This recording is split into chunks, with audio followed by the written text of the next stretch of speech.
Cleveland, relax. LeBron has come back. And Shadur Sanders. Let's go. Not going to waste your time here. You already know what it is. NFL deep dive into every single team. Started off with the New York Jets, and now we're on the Cleveland Browns. Let's get into it. The Cleveland Browns had one of the more tamer free agencies starting it off. They signed wide receiver Tylan Wallace. Show some of his highlights right up here.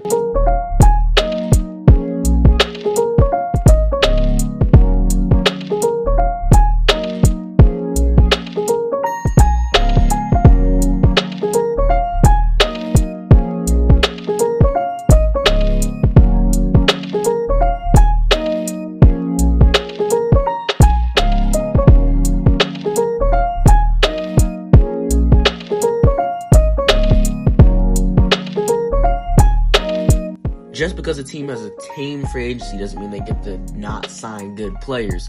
That is including the Cleveland Browns, who have signed franchise center Elton Jenkins. I don't have his highlights because I don't really have O-lineman highlights. But look him up yourself if you really want to. Promise, amazing player. Truly, look him up. Next up here, we have former Texans O-lineman, won't say position, because he plays all over the line, Titus Howard. He was a former first-round draft pick, and he never really popped off until the 2022 season.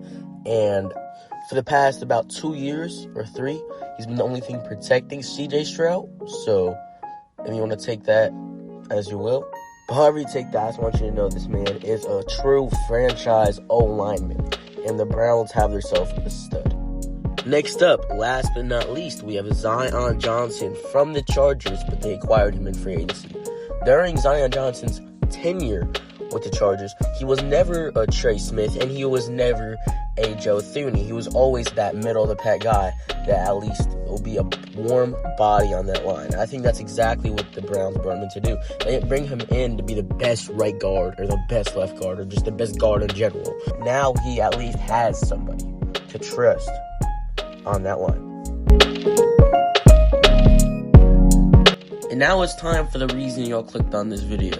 Shadur Sanders, even though he's been hyped up all offseason by Todd Monken that he was going to be the QB1 heading into week 1, Deshaun Watson, well, there's some rumors that Deshaun Watson is going to be starting. There's some rumors that currently Deshaun Watson is the heavy favorite in the Browns locker room to play week 1. Personally, since that is just a rumor, I don't think it's true. Until I hear Todd Monken say on a press conference that he is starting Deshaun Watson week 1, I don't believe that. Deshaun Watson has played significantly worse than Shadur Sanders has.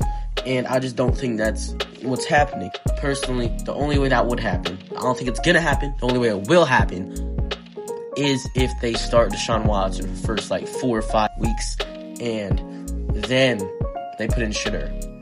But that already happened, and that's why exactly it's not going to happen. The only other situation I wanted to discuss about locker room issues was the fact that there is, once again, after last offseason happened, Myles Garrett trade rumors. I don't know why these keep coming back. They already paid him. He's getting paid big money right now because there was a plan, apparently. He's already getting paid from last season. I don't know why people are saying they're going to try to trade him again. That's already been discussed. That's already over.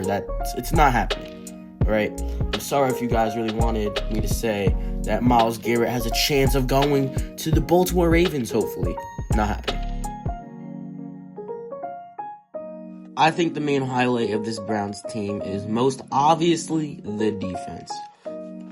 We already discussed it. They have Myles Garrett alone. That's crazy. They have Denzel Ward. They have Mason Graham. They have Marlis Emerson. I'm sorry if I mispronounced that. He was really good before he got injured this season. Martin Emerson Jr. I'm sorry. He was really good before he got injured this season.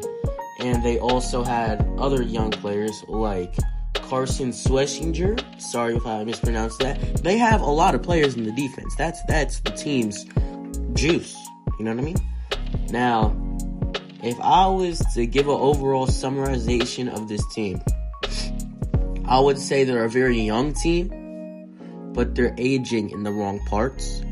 And I think that they've relied on their cornerstones of the franchise for a bit too long for a team that's still trying to find themselves. So, my overall record for the Browns next season is 5 to 7 wins. We shouldn't get our expectations for Shedeur to pop out and show them all this year. I think next year is Shedeur's year. I would personally say 6-11 as a solid record. And yeah, so that was my Browns deep dive. Hope you all enjoyed this video. And tune back in the next one. Stay G'd.